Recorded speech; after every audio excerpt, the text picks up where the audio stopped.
Hey, all right, so we had that mounted. I want to talk about my 360.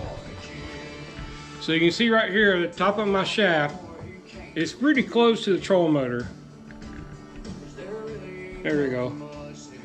And I looked online and a lot of guys are cutting it right at 6 inches, especially guys that raise it up high because they're running forward facing sonar transducer. So the 360 will be in the water a couple inches, and then you'll have your trolling motor head and your forward facing sonar. So what I'm going to do is I'm going to follow suit. I watched several videos, simple to do. This is actually like a I don't want to say carbon fiber, but it's a type of polymer carbon mix, fiberglass mix. So it cuts pretty easy. So I'm going to take this off, I'm going to cut it. I'll have film while I cut so you'll know what's going on. Alright? Alright, so like I talked about a little while ago, I'm going to cut my 360 shaft, make it shorter. And I know I talked about a lot of other people do it at 7. I'm actually going to do it at 6.5, just to be on the safe side. I didn't do a lot of measurements. I just kind of eyeballed it where I had it on my other trolling motor and kind of where the marks were for the clamp. And I wanted to have a little bit of the shaft sticking up in case I wanted to lower it down or raise it up. I'd be good either way. So I got my Sawzall blade, just fine tooth blade, fairly new. And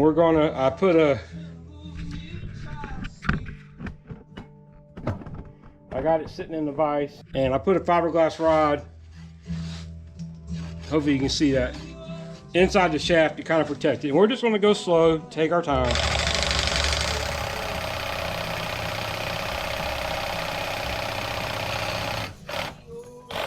You see that shaft, that actually wiggled when I hit it. Now, Ot Defoe did it. He stuck a piece of steel down in there. Another guy took a smaller saw blade and stuck in there. One guy used a Dremel and it made all kinds of dust. It was a total mess.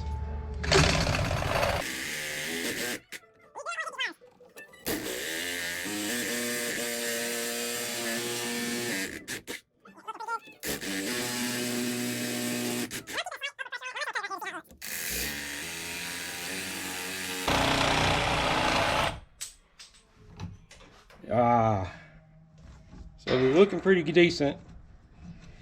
I did rub the wire a little bit, which I did not want to do, but I did not cut through it. Unfortunately, that's the power wire, so I could mend that wire.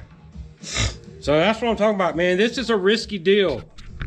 This is a risky deal. You're taking a chance on screwing something up, but we're just gonna go a little slower and maybe not take it deep as a cut. And I'm gonna put that right on that wire.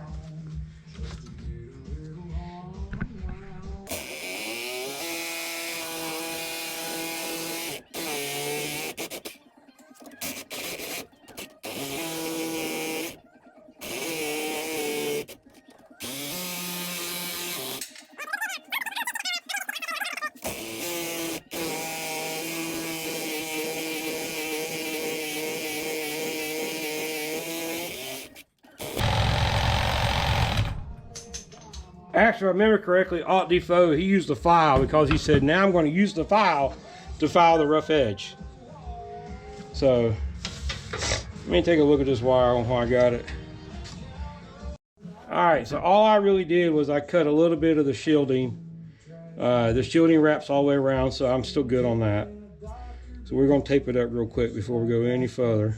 And like I said, I don't know what kind of composite this is, if it's like a polymer they make gun stocks out of, or if it has fiberglass in it. So if you do it barehanded like I am, wash your hands as soon as you're done, just to be on the safe side. So let me loosen this up. We're gonna flip it.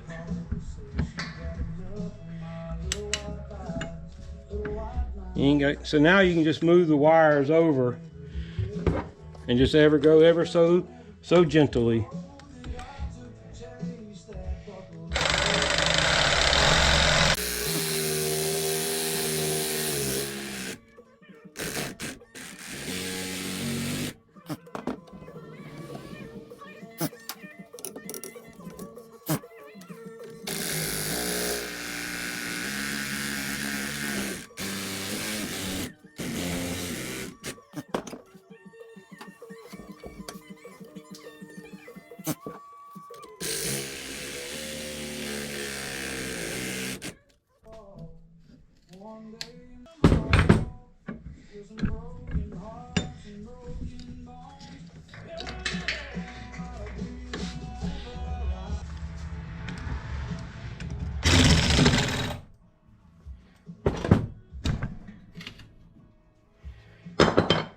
check our cable.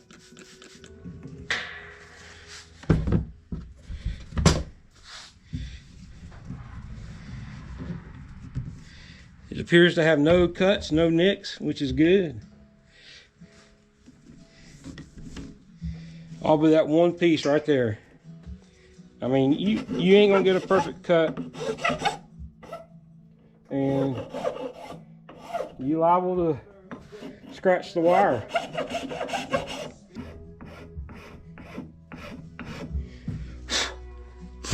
So now, by all means, don't do this if you're not comfortable in your skill, ability, whatever you want to call it. Don't even attempt it. Don't even think about it. If you want it done, take it somewhere and have it professionally done. So now I'm just sliding my grommet back down.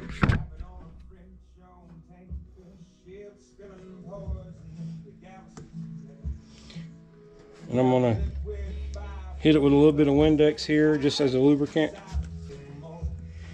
Windex is a great tool. You can use it as a lubricant.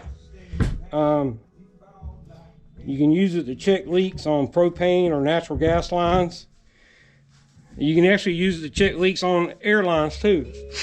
I have airbags on my truck, and that's what I use to check the lines for leaks.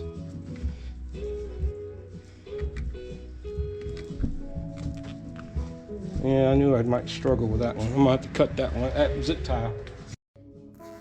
So I've put me a new zip tie down here on the end. It came that way. I don't know if it came from Humminbird or from my dealer. So, I mean, in the instruction manuals, a lot of times they say don't zip tie the cord, the cables. So if you remember, I only had this much wire exposed. You can see where it was bent. So now this is how much I have exposed now on my wire. So I'm gonna put this back on the boat and lock her in place, and we'll show you the final product on this little project. So I got my bracket in there. Let me turn this music down. It could be too loud. So during all this process of removing trolling motor, adding trolling motor, removing cables, adding cables, routing cables, you spend all this money on equipment, and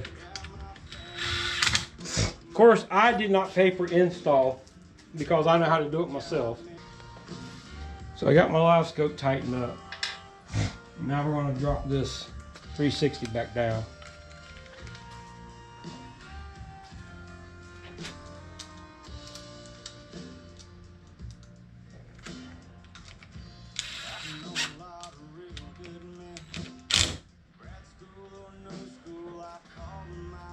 So that's my original marks. You see how it's already touching right here.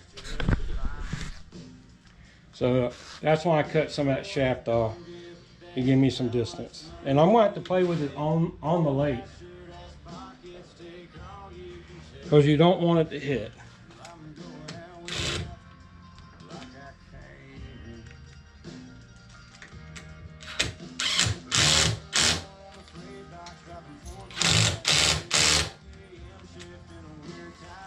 So that's it. There's Quest trolling motor, live scope with 0 degree mount, Humminbird 360. That's my shortened shaft on my Humminbird Mega 360 short shaft, and then of course my 360 live scope and trolling motor bracket. So now it's just a matter of routing all these wires so they don't get broke. So thanks for watching this quick video on how to shorten your shaft on your Humminbird 360. Hope it helped somebody out there. Hit like and subscribe if you haven't already. I appreciate it, and we'll see you on the next one.